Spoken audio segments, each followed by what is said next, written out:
Hi everybody, this is Bonner here. I thought I would give you a little bit of a virtual tour of our language arts classroom this year.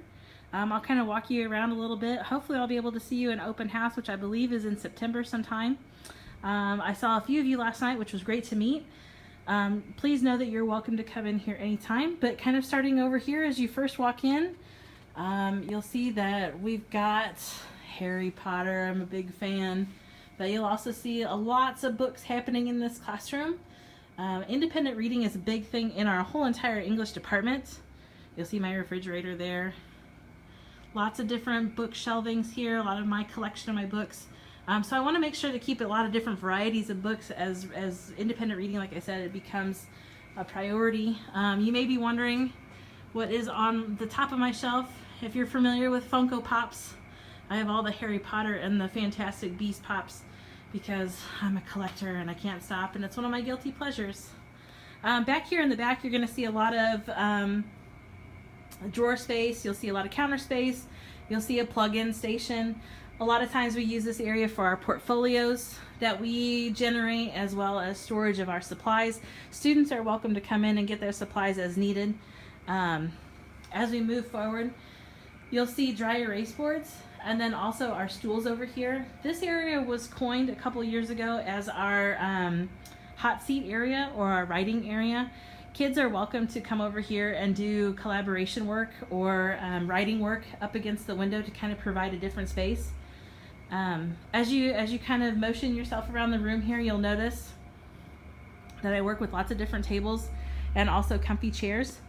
This was a project designed by our current sophomore class. They were in charge of helping me redesign our classroom insofar as keeping up with 21st learning spaces. We were able to get a lot of grant funding and also change this room, consulting with architects and room design experts. So you may notice that my room is a little bit different than everybody else's, but that's because kids designed it. Back here is what that group often coined the den. You'll see that I have several comfy chairs. You'll see that I have a wide collection of books and a lot of memories that were created in years past. Also, the ottoman secretly lifts up, and you can find additional books in there as well. As I keep moving over in this direction, you're going to see a lot of dry erase board space. You may notice the speakers that are in the upper right-hand corner. And then you'll also see that our classroom is equipped with a digital projector. Oftentimes we use the projector for our mini lessons, or to project student work, to show examples. You'll also see by my personal space over here, you'll see a document camera that we often look at different pieces of text to analyze the needs of what might be happening in our current learning environments. As I continue on, you'll see that the spaces on the dry erase board are kind of blank at this point, but trust me, they get filled up with lots of learning really fast. At the top of my classroom ledge there, you'll see a lot of projects from previous years.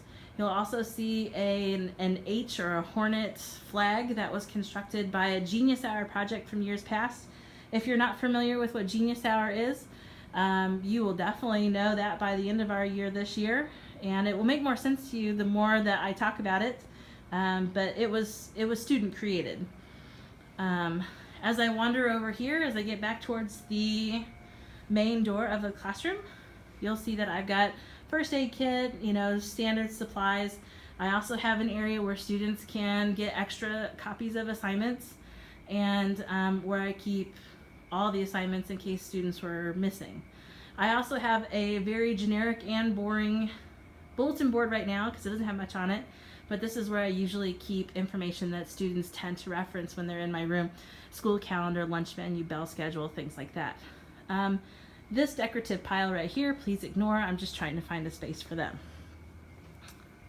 Lastly, if you take a look back from where we were, you will see that I often try and start the year off with a door that motivates us, and then I often change our door based on the events and discussions that are occurring in class, because I value a lot of group discussion and a lot of civic action for our students and trying to empower them to find their own identity and find their own voice.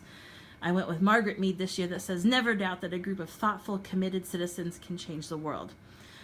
So if I could give you a little snapshot about what I want for our kids this year, this is a pretty strong quote that kind of allows us to get into that mindset. And that's 8th grade language arts. Thank you.